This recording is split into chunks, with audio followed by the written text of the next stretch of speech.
Estamos de regreso en Dime la Verdad con Cleve Toro para presentar a nuestros invitados que han llegado para hablar, como les había anunciado antes del corte, de situaciones muy complejas. Y una de ellas tiene que ver con el sistema corrupto de Alejandro Toledo. En la época que Alejandro Toledo era presidente y era auspiciado por todas estas fuerzas que ahora los llamamos caviares nefastos y que tomaron control del sistema de justicia, de sectores de la prensa muy importantes en ese momento. Y habían colocado su puntería, su punto fijo, su tiro fijo sobre el canal de América Televisión. En ese momento América Televisión tenía muchísimas deudas, tenía acreedores encima, no podían sostenerse y tras la difusión del video Curi, del video Crucillac con Montesinos, también el video Curi, porque eso fue el inicio de muchos de los que vimos expectantes, toda una secuencia de situaciones vividas como en una serie de Netflix, ¿no? Una docuserie de la corrupción y de la compra de conciencias. Por supuesto que eran otras épocas, porque ahora se compran las conciencias, pero se hacen intercambios judiciales, dinero que se materializa y se bancariza a través de los llamada publicidad estatal exacerbadísima. Es imposible que a un canal, porque protege, como pasó en la época de Vacado por Corrupto, Martín Vizcarra, a un sector, entonces le damos la publicidad, 100 millones, 200 millones, o hoy, por ejemplo, que el Grupo de la República tiene ya suspendida la publicidad estatal, es una orden judicial o se lo ha sentenciado a no contratar con el Estado nunca más. ¿Por qué? Porque cuando la dueña del diario, la señora Mome, proponían a su hija por encima de todos y en el gobierno de Francisco Sagasti fue ministra, les dio en el gobierno, en otros ministerios. Sagasti, aún habiendo colocado a la hija de los dueños, le daba publicidad. Y eso es ilegal, eso no se puede hacer. Más de 20 millones fueron a parar a ellos para llenar las alforjas de lo que siempre conocen como un estatus de vida que no le pertenece, que no les pertenece. 33% de acciones fueron a dar a ellos y el abogado Juan José Castro, que estuvo en el programa Crimen Imperfecto, José Antonio Castro estuvo en Crimen Imperfecto con Lucho Francia y Lucho Pacheco aquí en CTV Perú, y él vino a revelar una serie de hechos que son hasta el momento inéditos de cómo es que él, cuando todavía el señor Bertini estaba vivo, grabó una conversación en donde él revelaba cómo Toledo lo había extorsionado para que le entregara el canal a Gustavo Mome, al Grupo El Comercio y a este grupo Caracol. Y Castro ha seguido el proceso y él dice que en este documento, vamos a partir pantalla, en donde firman todos, Milo Quesada, Mome, Caracol, es la prueba contundente de cómo se hizo toda esta organización criminal, según lo que él manifiesta y en la demanda está establecido, según lo que requieren para seguir el proceso en contra de este grupo, y ellos dicen que hubo una serie de hechos corruptos de la mano de Alejandro Toledo. Vamos a ver esta parte del video. Bueno, ya sabemos quién es Alejandro Toledo, pero también tenía interés de ser un broadcaster. ¿O cuál era el interés, en todo caso, político, el beneficio? Los beneficios que obtenía Toledo era pues tener un rating superior a cualquiera, era un tipo desordenado, era un tipo que daba lo que le da la gana, etcétera, etcétera, etcétera. Pero que la que manejaba detrás de Toledo se leía un carro, con los judíos y toda esa gente que se habían reunido para los beneficios propios de ellos. Entonces, Avidanón, Gustavo Gorriti, todos, inclusive Maiman en el Congreso tenía a uno de ellos, a Ackerman, ¿no? Que es con Álvarez Rodríguez, que es su primo. Él lo tenía en la Comisión de Salida al Mercado y Consumo, ¿ya? Del Indecopi. Toda esta situación se maneja de esa manera y Alejandro Toledo recibe 22 millones de dólares de Odebrecht a través del famoso sistema paraíso fiscal, Ecoteva. Ahí está. Ese está vinculado a esta situación. Por eso es que hacen este tipo de cosas, y en una carta que se dirigen a Alejandro Toledo dice: hemos negociado satisfactoriamente con los acreedores el tema del Canal 4. Esta carta está firmada por Miro Quesada, Luis Miro Quesada, Gustavo Mome y el representante de Colombia. Noves de Y eso es lo lamentable de cómo se gestó y cómo se originó este grupo de poder en la prensa para luego, 25 años después, seguir contribuyendo a destruir nuestra economía, a administrar un sistema de justicia ellos mismos, y ya lo hemos visto. Las reuniones de Gustavo Mome con Patricia Benavides reveladas por el asesor, que era amigo de todos ellos, ¿no? Que pertenecía a esa ala de poder muy grande y que muchos, hablo de Jaime Villanueva, y que muchos empresarios también alimentaron. ¿Por qué? Porque también tenían que estar con ellos, porque si tenían poder, por si acaso, porque puede ocurrir algo, entonces también los alimento, también los banco, también coloco allí mi dinero para que luego conmigo no se metan o me apoyen y me respalden porque lo saben bien, pero jamás lo van a decir, porque también son cómplices. Hoy, de la degradación del Perú, de la administración de justicia por parte de este grupo político nefasto, corrupto, que fue sostenido económicamente por Odebrecht y de toda esta gente que ha lavado dinero y que le ha robado dinero al país, por supuesto que también son parte de esto y de esta componenda. Vamos a recibir ya en vivo al doctor Freddy Ames, presidente del Grupo Copsol, y a Luis Otoya, que además es conductor también de la batalla legal. Bienvenidos, ¿cómo están? Gracias, Claudia, por la invitación. Gracias, Claudia, por la invitación. ¿Cómo están? La situación del Perú es caótica, es durísima. Hemos visto cómo es que se han hecho de un canal de televisión de esta manera y hoy tenemos revelaciones grandes. Y quería comentarlo porque precisamente cuando hablamos del empresariado y de cómo es que el empresariado puede modificar esta situación en el Perú, hoy lo vemos ausente, retrocediendo. ¿Usted qué piensa? Claudia, el rol de los medios de la comunicación es muy importante en la conducción de un país. Se decía antiguamente, no sé si se estará hasta hoy, que el diario El Comercio colocaba presidentes. No sé si eso continúa hasta hoy. Pero más allá de este concepto es la justicia. Entendamos o no entendamos, el caso del Canal 4 tenía un propietario en su momento y fue despojado de esta propiedad. Políticamente, porque hoy hemos escuchado con la intervención del presidente Alejandro Toledo. Entonces la pregunta está, ¿qué pasó con la justicia? ¿Por qué la justicia permitió que pasara este concepto? ¿Por qué permitió que se despojara de un medio de comunicación a sus verdaderos propietarios? Pasaron a la propiedad del diario El Comercio, también a la República, y vemos lo que ha pasado en el tiempo. Una oportunidad escuché a un ex gerente general del diario El Comercio y también de América Televisión, que le preguntaron por qué ustedes no están manejando o administrando el canal con propiedad e imparten cultura. Su respuesta fue que ellos no es la función impartir cultura, eso lo debe hacer el Estado.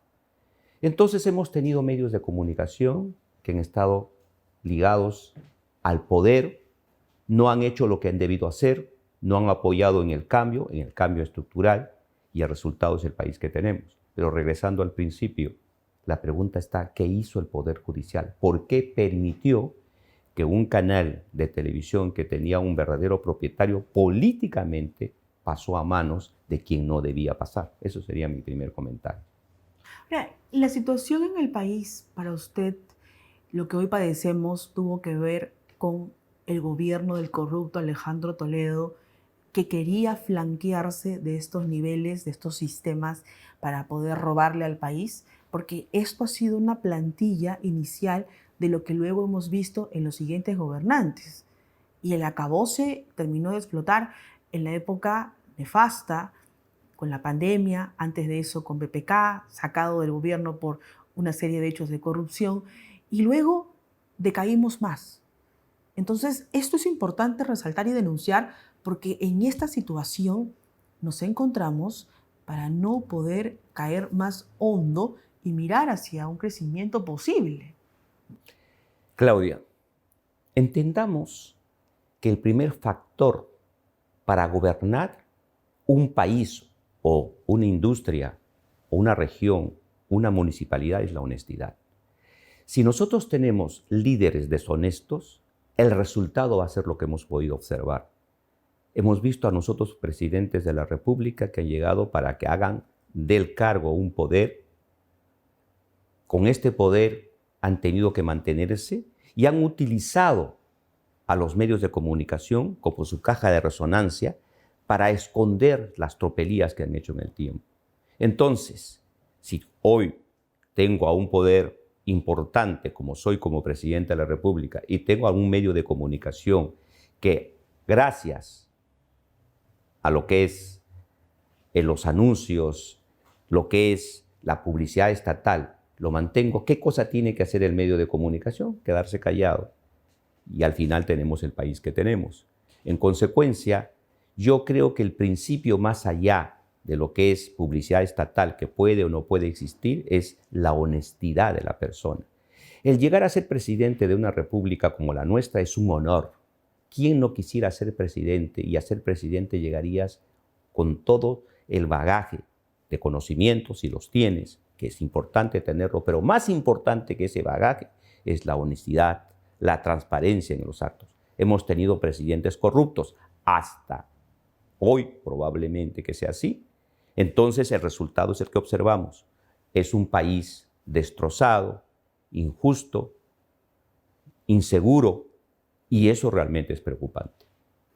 Para ti, Lucho Toya, el sentido de cómo ha venido cayendo el sistema político y luego también una justicia, entre comillas, que lo que ha hecho es poner énfasis en que los partidos sean perseguidos, algunos partidos, porque estaban colocando un francotirador a dedo, que es lo que ahora ya nos hemos enterado, ya sabemos, ya hay pruebas, hay testimonios de alguien que estuvo adentro de ese sistema como Jaime Villanueva.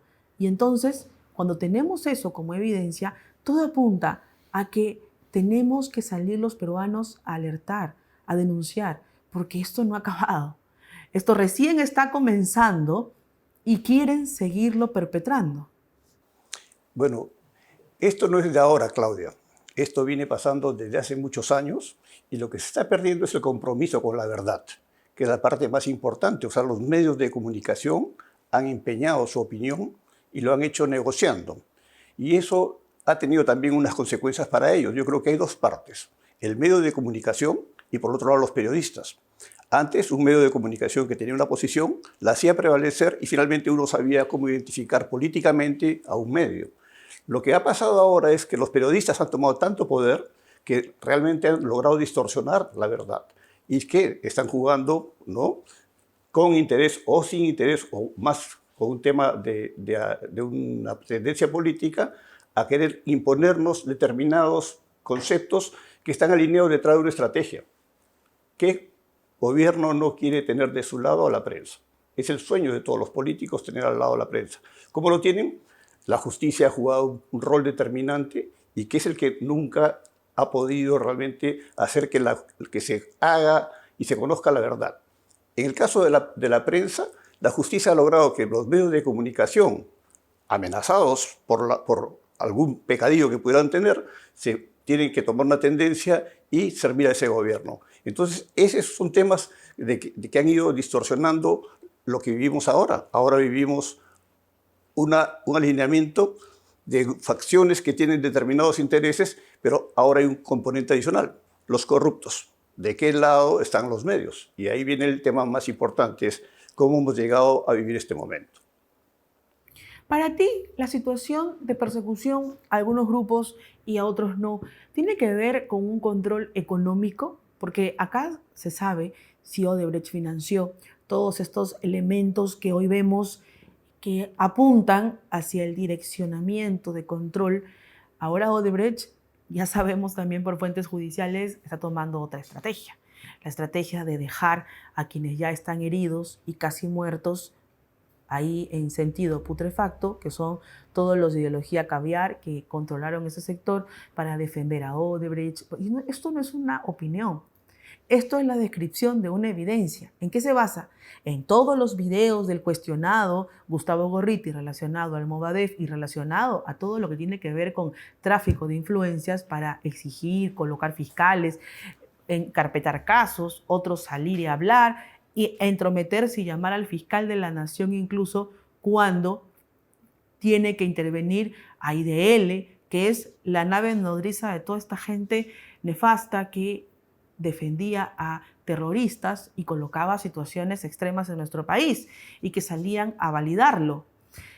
Y entonces en la descripción de esta situación, porque así han hecho, así lo han operado, han perpetrado, o no han escuchado en todas las entrevistas cuando Gorriti salía a decir que Odebrecht tenía que rehabilitarse, que era una empresa que tenía que estar en el país porque si no se caía la economía, se ahuyentaban las inversiones. Entonces acá en realidad, cuando vemos esta situación de estrategia política financiera para que una corrupta se haga de los contratos públicos, tenemos que entender que todavía no hemos roto con ese sistema, doctor Ames. ¿Qué nos tiene que pasar para que realmente en el Perú logremos colocar una barrera frente a esta situación nefasta? Primero, creo de que los empresarios, que como bien decía el señor Martens, una empresa es dirigida por las mejores personas, deberían estar al frente y deberían defender al país y ingresar a la política, pero con una política de alguna forma honesta y transparente y con conocimiento. Y luego dentro de ello, cuando ya estén en el poder, que es la parte más importante, hacer reformas estructurales que el país necesita. Y estas reformas estructurales pasan, por ejemplo, por la educación, por la nutrición y lo más importante, la reducción del Estado.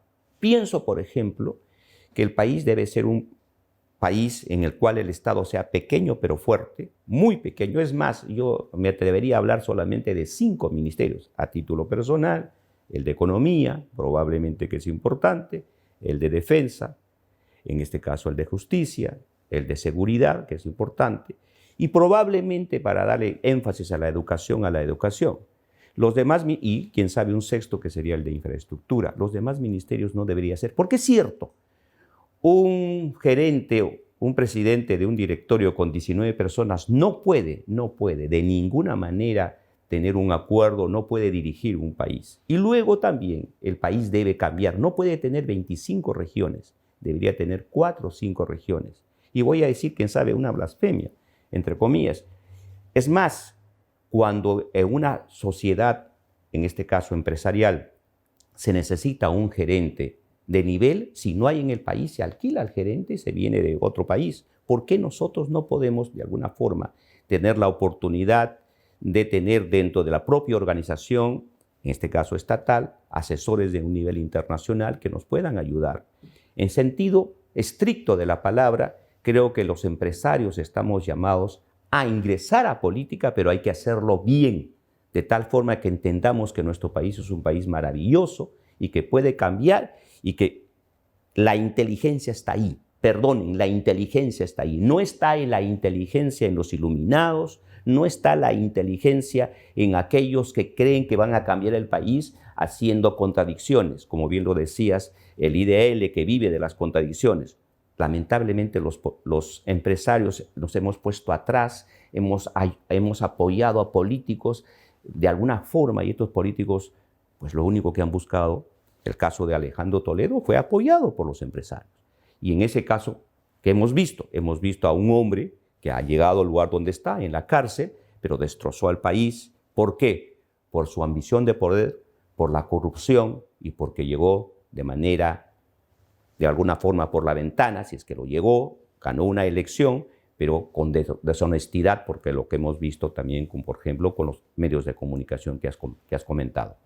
Ahora, cuando el doctor Martens mencionaba que tenía que administrarse el Perú de manera eficiente, con los recursos que tenemos para tratar de multiplicar el desarrollo, que realmente el crecimiento de una economía impacte en la población, porque eso no hemos visto.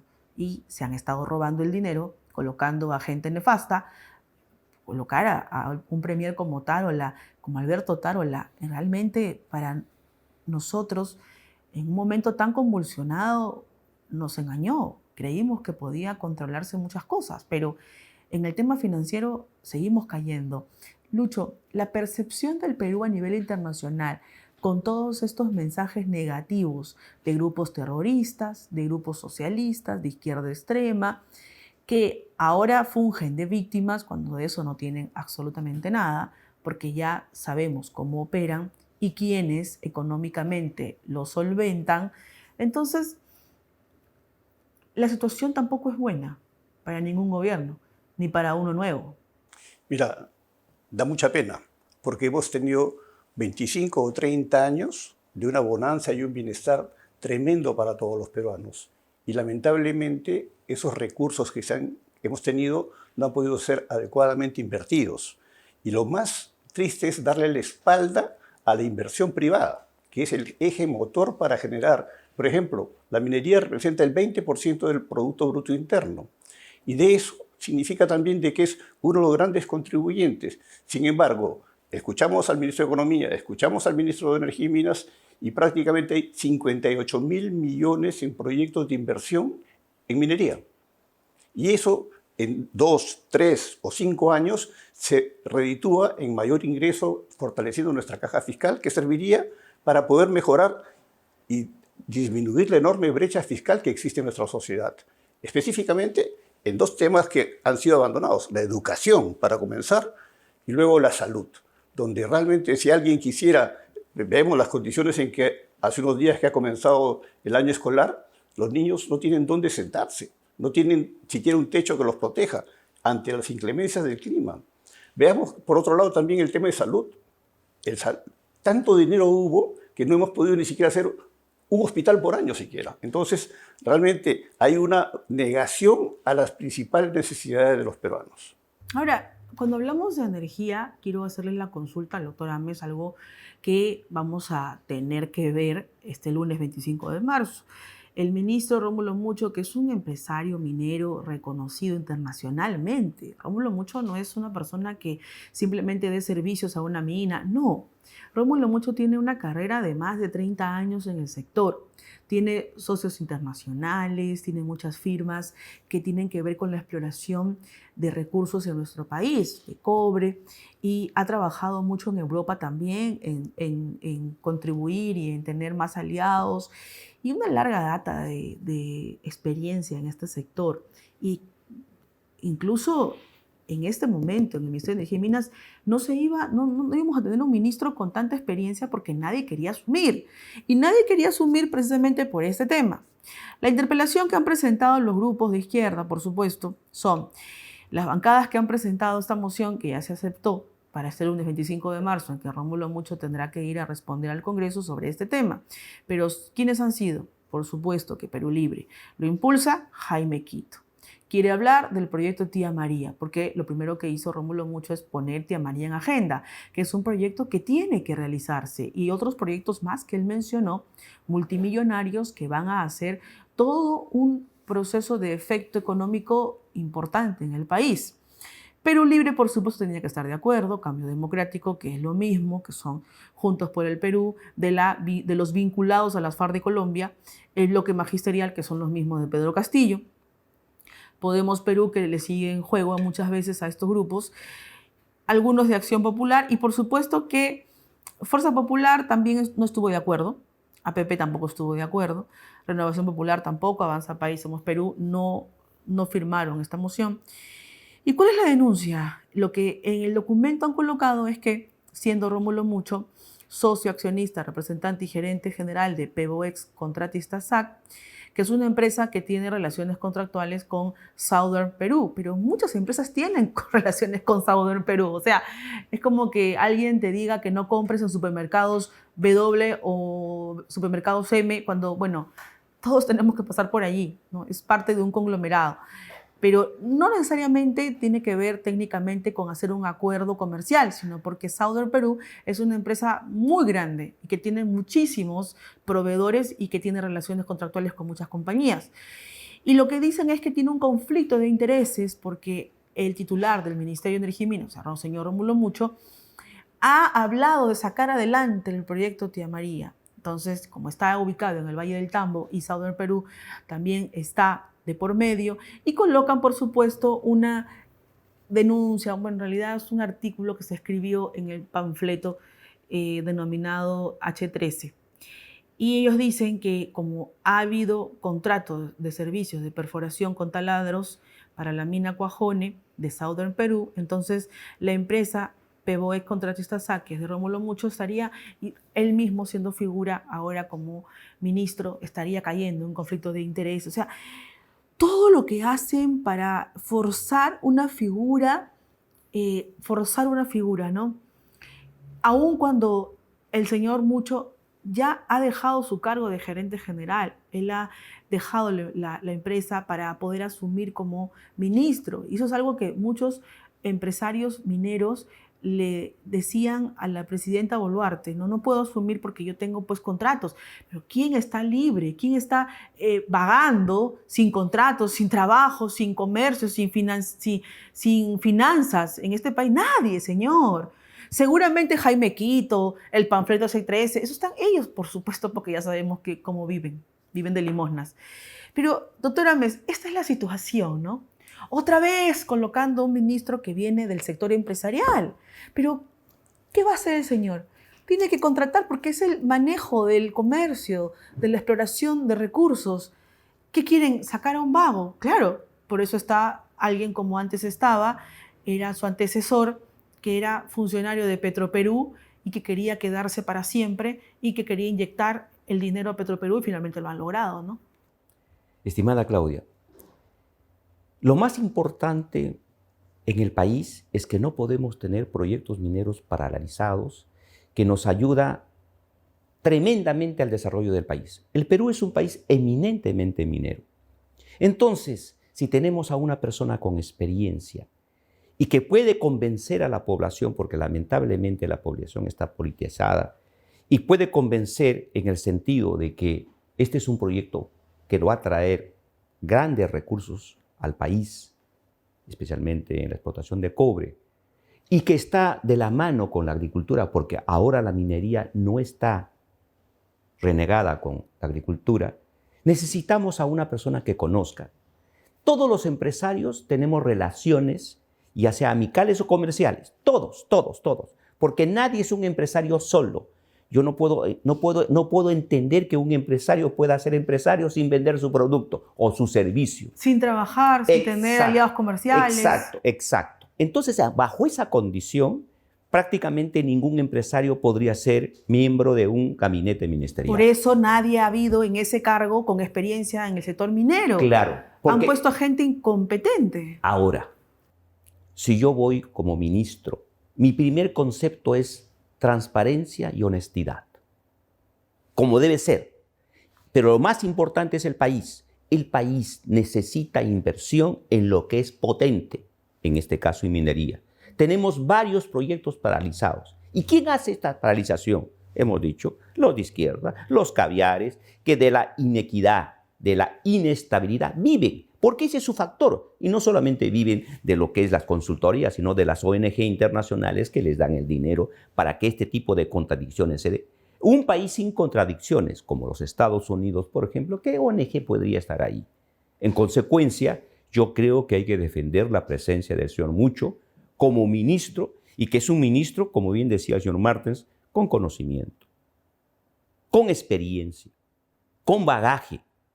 Y si puede conseguir que este proyecto siga adelante, bienvenido. ¿Cuántos años tiene detenido este proyecto? Pues no sé, 10 años, quién sabe, o quién sabe más. No, de gobierno de Humala, en el año 2011 ya se negaban de todas maneras al proyecto y antes de ello ya se estaba generando todo esto para que puedan convulsionar la zona y oponerse en Arequipa y así con otros proyectos. O sea, tenemos paralizado aquí, ya vamos a tener 15 años, 17 años, proyectos de gran envergadura. Mira, Claudia, lo que hizo, dos cosas que hizo el gobierno de Humala y que lo vamos a mencionar pésimamente como inversión. El primero, que es la inversión en la refinería de Talaga. 5.000 millones de dólares en una refinería.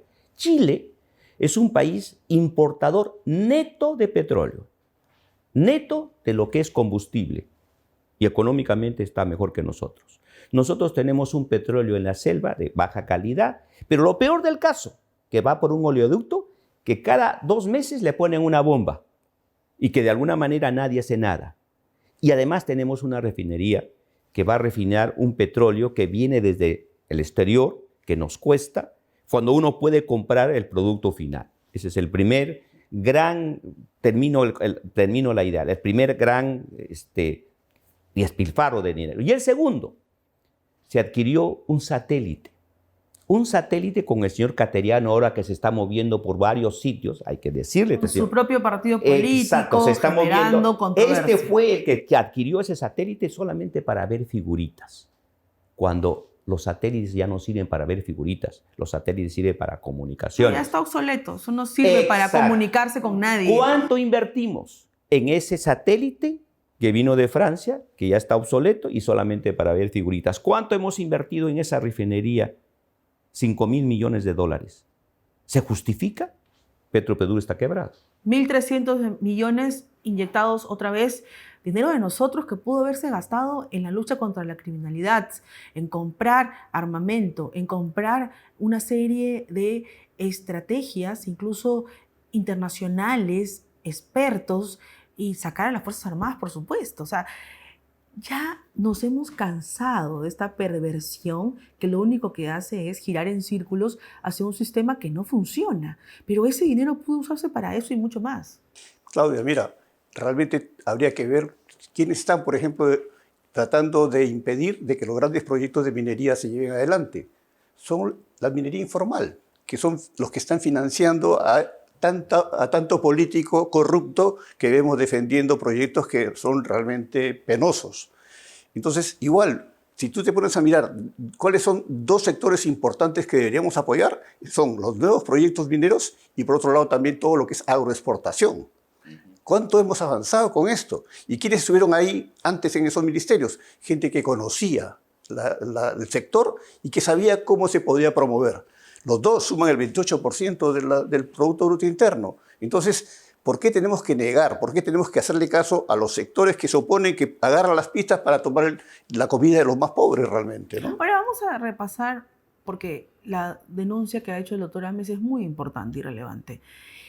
En la época del gobierno de Ollanta Humala, cuando Pedro Cateriano era ministro de Defensa y su asesor era Gustavo Adrián Sen, hoy premier flamante de Dina Boluarte, que es obviamente el empleado personal de Otárola. Y Otárola era ministro de Justicia favorito de Nadine Heredia, procesada por corrupta. Y en ese momento Otárola era ministro de Justicia y Adrián Sen era su viceministro. Después Adrián Sen llega a ser ministro. Y precisamente hay que denunciar este grave hecho. Perú adquiere este satélite, el más moderno de Sudamérica, ellos decían, por 213 millones de dólares, que el tipo de cambio es más o menos como 750 millones de soles. Pero ya en la actualidad ese dinero es mucho más. O sea, casi 800 millones de soles gastamos en este satélite. Y les voy a decir cuál era el argumento para poder presentarse ante el Congreso y comprar ese satélite. El argumento era una operación de gobierno a gobierno de Perú y Francia para ser utilizado en la lucha contra el narcotráfico y el terrorismo. Y además por un tema de seguridad nacional, para combatir la inseguridad, para combatir la criminalidad. Gastamos 750 millones de soles para combatir eso. Y no hemos visto absolutamente nada de ningún resultado de la compra de este satélite. Y en ese momento nos costó, según el tipo de cambio, 597 millones de soles. Y que además incluía el sistema satelital y la estación terrena de control. Y ahora nos enteramos, ¿no?, que que esto no nos daba, pero ni siquiera ni la hora. Y aún así no decimos nada. Cateriano se sigue paseando por todos los medios que lo dejan hablar con desparpajo, sin preguntarle absolutamente nada. Y seguimos en estos graves errores. Y es la impunidad para ustedes, para terminar esta entrevista y agradecerles por haber estado conmigo, es la impunidad precisamente lo que hace que sujetos como Antauro Humala hoy vayan directo a la vena a decirle a alguien: ha robado, muerte; ha violado, muerte; es corrupto, muerte. Nos hizo daño en el pasado, como el príncipe de España, secuestrado y asesinado. Entonces, eso es lo que nos está arrastrando, la impunidad, como la principal pólvora de un arma muy letal contra el Perú. Lucho. ¿Qué podemos esperar, Claudia? Hemos visto el Congreso hace unos días tratando de blindar a una congresista que abiertamente estaba birlando el dinero a sus colaboradores. Si ese mismo grupo blinda a su gente, ¿qué podemos esperar de la justicia? Que, por ejemplo, en la Junta Nacional de Justicia, una señora quiere interpretar las leyes, ¿no?, a su criterio para prevalecer y permanecer en la Junta Nacional de Justicia. Y luego, cuando el peruano de a pie va a un juicio para hacer respetar sus derechos, se encuentra con que todo está digitado y que las posibilidades de que él pueda lograr algo para sí es cero. Claudia, creo que debemos construir un frente de gente honesta primero, transparente, democrática, que ame al Perú. Y este frente debe hacer frente a los iluminados, a aquellos que a la población le dicen las cosas y que estas cosas que son tremendas son la forma de que pueden de alguna manera arreglar el país. Estas personas son como el Hugo Chávez vigente. Estos Hugo Chávez dicen que van a mejorar el país, van a los corruptos llevarlos al paredón, etcétera, etcétera. Y miremos cómo está Venezuela, en la peor crisis de su historia. Pero nosotros no podemos ver pasar a esas personas, no le debemos dar ni siquiera un ápice. Todas las personas que quieren al país, los honestos, los transparentes, los que aman al país, debemos estar al frente y hacerle presente. Pero para eso se necesita un partido político, porque los partidos políticos al final es los que llegan al Estado. Lamentablemente tenemos como 20 partidos políticos, espero de los 20, quién sabe 3 o 4, puedan de alguna manera tener esta conciencia, unirse y salir en un solo frente. Recordemos nosotros que en las elecciones pasadas, cuántas personas que tenían el mismo pensamiento estaban de alguna manera entre ellos mismos postulando. Keiko Fujimori, Rafael López, el economista Hernando de Soto. Si los tres o dos de los tres dejaban la candidatura en favor de uno, probablemente no hubiera salido Pedro Castillo. Estamos de acuerdo en ello. Entonces buscamos un frente y que en este frente, pues hagamos frente a estos sinvergüenzas, que lo único que buscan es destrozar el país. Definitivamente la receta en el mundo del éxito es la libertad, la democracia, el libre mercado, justicia para todos. El ejemplo es Estados Unidos, el ejemplo es Suecia, el ejemplo es Singapur.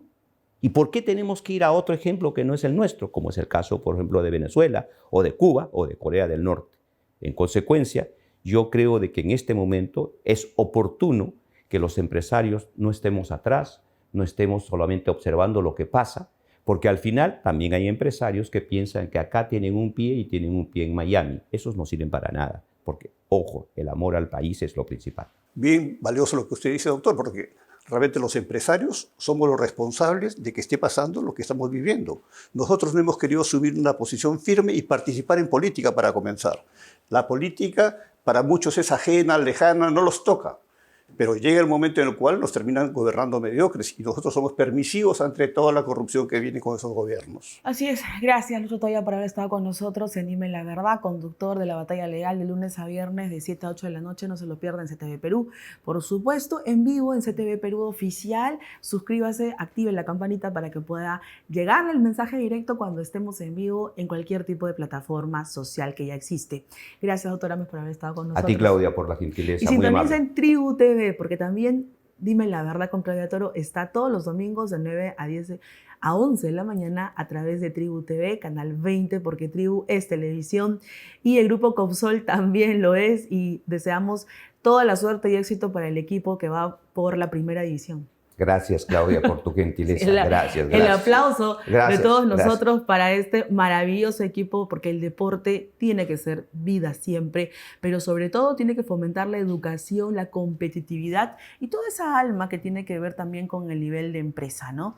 Para fomentar la unión, pero también el amor al Perú, a la bandera, a nuestros sistemas democráticos que hoy han sido golpeados. Vamos a una pausa comercial y regresamos porque viene Silvia Montesa, congresista de la República, para hablar de su compañera, en realidad es una colega, la señora Cordero, que tiene todas estas denuncias afectadísimas, ¿no? María Cordero hoy se ha convertido en el símbolo de la impunidad en el Congreso de la República porque lamentablemente robó dinero de su trabajador. ¿Cómo es posible que el afectado, Rafael Cabrejos, haya tenido que darle 80.000 soles que fueron a dar a la cuenta de otro trabajador, Braden Paredes Caya, que trabajaba en el archivo del Congreso?